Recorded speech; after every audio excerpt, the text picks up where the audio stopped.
Halo, saya Dian Sukmayani.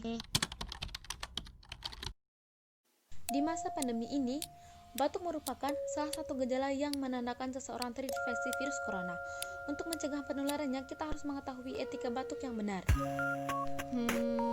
Langkah pertama, ketika batuk, segera ambil tisu untuk menutup mulut. Apabila tidak membawa tisu, jangan menutup mulut dengan telapak tangan, namun gunakanlah lengan bagian dalam baju Anda.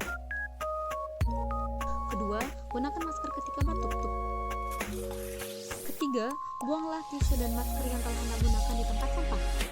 Keempat, jangan lupa cuci tangan dengan sabun dan air bersih atau cuci tangan yang berbasis alkohol. Nah, dengan melakukan hal-hal tersebut, insya Allah kita akan terhindar dari penyebaran virus yang lebih luas lagi. Oleh karena itu, yuk segera terapkan etika batuk yang baik dan benar biar orang-orang di sekitar kita tidak terkena dampak.